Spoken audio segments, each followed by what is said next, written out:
तो शिक्षा मंत्री रामदास सोरेन के स्वास्थ्य पर लगातार हमारी नजर बनी हुई है। अपोलो अस्पताल में उन्हें शिफ्ट किया गया है, वहां पर उनका इलाज किया जा रहा है। उनके मेडिकल बुलेटिन का भी लगातार इंतजार किया जा रहा है कि अस्पताल प्रशासन क्या मेडिकल बुलेटिन जारी करती है। इस वक्त हमारे साथ हमारी सहयोगी करिश्मा जुड़ी हुई हैं तमाम अपडेट्स के साथ। करिश्मा, क्या कुछ और अपडेट मिल पा रहा है? शिक्षा मंत्री रामदास सोरेन के हेल्थ को लेकर मेडिकल बुलेटिन का लगातार इंतजार किया जा रहा है।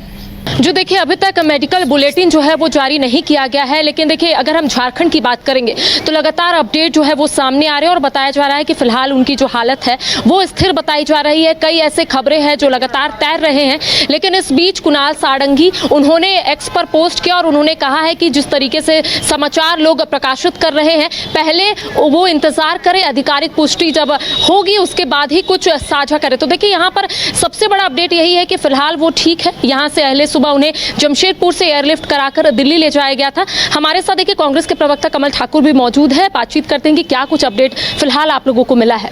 देखिए उनकी हालत स्थिर है, अभी वेदांता में वो पहुंचे ही हैं थोड़ी देर पहले। जो हम लोग को रिपोर्ट है उसमें यह है कि उनकी हालात नाजुक जरूर है लेकिन स्थिर है। मुझे लगता है कि भगवान से हम लोग जरूर सब लोग प्रार्थना करेंगे कि हमारे शिक्षा मंत्री स्वस्थ होकर झारखंड में शिक्षा को बढ़ाने में अपना योगदान दें।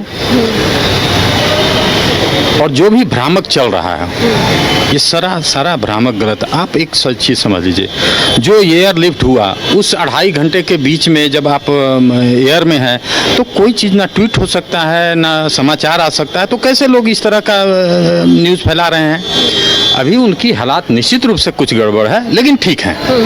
अच्छा, कुणाल सारंगी ने जिस तरीके से कहा है कि अभी तक आधिकारिक पुष्टि नहीं हुई है, उनके हालत स्थिर है, लेकिन कई ऐसे नेता हैं जिन्होंने एक्स पर पोस्ट किया है और उन्होंने ये कहा है कि अब हमारे बीच नहीं रहे। तो जो आप लोगों को अपडेट आया है, क्योंकि अभी सभी की निगाहें टिकी हुई है कि मेडिकल बुलेटिन या फिर जो हेल्थ से अपडेट बुलेटिन जो जारी किया जाता है अस्पताल की ओर से, क्या वो अब तक जारी हुआ है? क्या आप लोगों को कुछ इसको लेकर अपडेट है? देखिए अभी ऐसा कोई बुलेटिन जारी नहीं हुई है और जो लोग बड़े बड़े नेता जो ट्वीट किए थे वो अपना ट्वीट वापस ले लिए हैं, डिलीट कर चुके हैं, क्योंकि उन्हें गलत सूचना मिली थी। और हम लोग अभी भी फिर एक बार कहेंगे कि उनकी हालत स्थिर है और हम लोग सारे झारखंड के लोग भगवान से प्रार्थना कर रहे हैं कि हमारे शिक्षा मंत्री स्वस्थ होकर रांची लौटें। तो देखिए झारखंड के तमाम जो लोग हैं वो फिलहाल कामना कर रहे हैं कि झारखंड के शिक्षा मंत्री रामदास सोरेन एक बार फिर से हमारे बीच आए। देखिए कई ऐसी खबरें हैं नवीन जो लगातार चल रही है और ये कहा जा रहा है कि अब हमारे बीच रामदास सोरेन नहीं रहे, लेकिन इस बीच कुणाल सारंगी ने जिस तरीके से अपडेट दिया और उनका कहना है कि इस तरीके के अफवाहों से लोगों को बचने की जरूरत है, वो उनके साथ है और फिलहाल हालत जो है स्थिर बताई जा रही है। नाजुक जरूर है लेकिन उनका इलाज जो है वो मेदांता में चल रहा है। जी चलिए, तो उनका इलाज किया जा रहा है, लगातार उनके स्वास्थ्य पर हमारी भी नजर बनी हुई है। करिश्मा, एक और अपडेट आपसे चाहेंगे। आपने जानकारी दी कुणाल सारंगी की उस पोस्ट की जिसमें उन्होंने बताया है, मीडिया से आग्रह किया है कि इस तरह की भ्रामक खबरों पर बिल्कुल भी ध्यान ना दिया जाए, यानी कि अभी करिश्मा इंतजार करना होगा जब तक आधिकारिक रूप से कुछ सामने नहीं आता है। कुछ भी कहना जल्दबाजी होगा और अभी भी कई नेता ये दावा कर रहे हैं करिश्मा कि उनकी हालत क्रिटिकल जरूर है लेकिन स्थिर है और वो रिकवर हो सकते हैं। जो देखिए जाहिर तौर पर हमारे साथ कांग्रेस के प्रवक्ता कमल ठाकुर मौजूद है जो लगातार अपडेट ले रहे हैं। कुणाल सारंगी ने जिस तरीके से अपडेट दिया है, आपने देखा होगा कि चाहे एक्स पर हो चाहे अन्य सोशल मीडिया प्लेटफॉर्म पर हो, कई ऐसे नेता है जो जरूर ट्वीट कर रहे हैं, लेकिन इस बीच जब कुणाल सारंगी ने इस तरीके का ट्वीट किया, इस तरीके का पोस्ट किया, तो उसके बाद हम ये जरूर कह सकते हैं कि फिलहाल झारखंड के शिक्षा मंत्री रामदास सोरेन की जो स्थिति है ठीक है, नाजुक है। यहाँ से उन्हें यानी कि जमशेदपुर से उन्हें दिल्ली जरूर ले जाया गया है, लेकिन वहाँ जो डॉक्टर की टीम है वो नजर बनाई हुई है। और हमारे साथ देखिए कमल ठाकुर भी मौजूद है, एक बार और इनसे बातचीत करते हैं कि कुणाल सारंगी ने जिस तरीके से ट्वीट किया है, आप लोगों ने भी लगातार वहाँ से संपर्क साधने की कोशिश की है, तो क्या अब तक फिलहाल क्या कुछ अपडेट है? क्योंकि बताया जा रहा है कि कुणाल सारंगी फिलहाल उनके साथ वहीं है। देखिए अस्पताल में एडमिट हो चुके हैं, टीम जो है डॉक्टरों की उनका इलाज में लगी हुई है। स्थिति निश्चित रूप से उम्र के हिसाब से नाजुक है जरूर, लेकिन मुझे पूरा विश्वास है कि वो स्वस्थ होकर ही लौटेंगे और झारखंड के शिक्षा को आगे बढ़ाएंगे। अच्छा, सिर में गंभीर चोटें आई है, खून का थक्का जो है वो जम गया है, फिलहाल अभी और क्या कुछ अपडेट जो है डॉक्टर्स की ओर से दी गई? वो बेहोशी के हाल में है जरूर, लेकिन जो जिस अस्पताल में गए हैं उसका ठीक होने का स्ट्राइक रेट बहुत बेहतर है। अब मुझे विश्वास है कि वहाँ के डॉक्टर उनको ठीक करके ही भेजेंगे।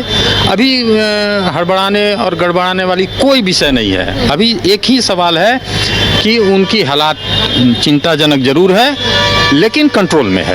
देखिए, चिंताजनक हालत जरूर है लेकिन कंट्रोल में है और यहाँ से उन्हें जरूर ले जाएंगे। और इनका कहना है कि मेदांता में जिस तरीके से उनका इलाज चल रहा है वो हम सभी के बीच जरूर वापस आएंगे। और इसके साथ ही आपने देखा होगा एक्स पर पोस्ट किए जा रहे हैं नवीन, और कई लोगों ने अलग अलग तरीके से जानकारियां दी है कि अब हमारे बीच रामदास सोरेन नहीं रहे, लेकिन इस बीच जो उनके साथ वहां पर मौजूद है यानी कि जेएमएम के वरिष्ठ नेता कुणाल सारंगी भी वहां पर मौजूद है। तो उन्होंने एक बड़ा कह सकते हैं अपडेट दिया है, चूंकि अब तक मेडिकल बुलेटिन जो है वो जारी नहीं किया गया है और ऐसे में जो संशय है वो बरकरार था कि आखिर हुआ क्या है, आखिर क्या कुछ उनके स्वास्थ्य को लेकर अपडेट है। तो देखिए, जब मेडिकल बुलेटिन जारी किया जाएगा तब पता चलेगा। लेकिन ये बताया जा रहा है कि सिर और हाथ में गंभीर चोटें आई है और सिर पर जो खून का थक्का है वो जम गया है। तो देखिए, अब जैसे जैसे बुलेटिन सामने आएगी वैसे पता चलेगा कि आखिर अपडेट उनको लेकर क्या कुछ है। जी बिल्कुल, तो इंतजार करना होगा उनके मेडिकल बुलेटिन का। करिश्मा, एक और छोटी सी जानकारी चाहेंगे। देखिए, बीते दिन वो विधानसभा के सत्र में भी पहुंचे थे, आपने उनसे प्रतिक्रिया भी ली थी। करिश्मा, क्या उनके स्वास्थ्य में किसी तरह की समस्या थी?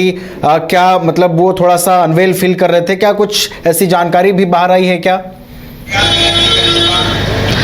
जी देखिए, ऐसी कोई भी जानकारी उस वक्त सामने नहीं आई थी, चूंकि उम्र भी हो गया और ऐसे में कई ऐसी बीमारी जो है वो लोगों को जरूर घेरती है। लेकिन उस वक्त वो बिल्कुल स्वस्थ थे। बताया जा रहा है कि वो मॉर्निंग वॉक के लिए घर से बाहर निकले थे। जब वो घर आए, जब वॉशरूम हो गए, उसके बाद उनका पैर फिसला और वो वॉशरूम में गिर गए। तो देखिए, उस वक्त चूंकि उम्र है और ऐसे में गंभीर चोटें जो है वो सिर में आई। उसके बाद सीधा उन्हें जमशेदपुर के जो टाटा हॉस्पिटल है वहाँ ले जाया गया, फिर वहाँ से रेफर किया गया। बताया जा रहा है कि उस हॉस्पिटल में 4 सदस्यीय जो टीम है यानी कि डॉक्टर की टीम है, उनके निगरानी में ये जो पूरा इलाज है वो चल रहा था। लेकिन उसके बाद डॉक्टर्स को ऐसा लगा कि उन्हें यहाँ से रेफर कर देना चाहिए। उसके बाद उन्हें एयरलिफ्ट कराकर जमशेदपुर से सीधा दिल्ली ले जाया गया। उनके साथ उनके करीबी है, उनकी पत्नी है, उनके बच्चे हैं, उनके साथ वहाँ पर मौजूद है और लगातार वो लोग भी अपडेट दे रहे हैं कि उनकी स्थिति फिलहाल ठीक है। गंभीर जरूर है, सिर पे चोटें जरूर आई है लेकिन फिलहाल वो ठीक है। और जिस तरीके से आपने पूछा, चूंकि मानसून सत्र का पहला दिन था और उस दिन भी शिक्षा मंत्री रामदास सोरेन पहुंचे थे, मैंने खुद उनसे बातचीत की थी, बिल्कुल स्वस्थ थे। ठीक जी, चलिए, तो बीते दिन स्वस्थ थे, उन्होंने भाग भी लिया था मानसून सत्र में, लेकिन अब उनके मेडिकल बुलेटिन का इंतजार किया जा रहा है। उनके स्वास्थ्य कामना को लेकर लगातार प्रतिक्रियाएं भी आ रही हैं और वो जल्द स्वस्थ होकर लौटे, नेताओं की ओर से ये कामना भी की जा रही। बहुत बहुत फिलहाल धन्यवाद करिश्मा आपका हमारे साथ जुड़ने के लिए, पूरी जानकारी हम तक पहुंचाने के लिए। घर रहने का मकान भर नहीं, ये खुशियों की तिजोरी है।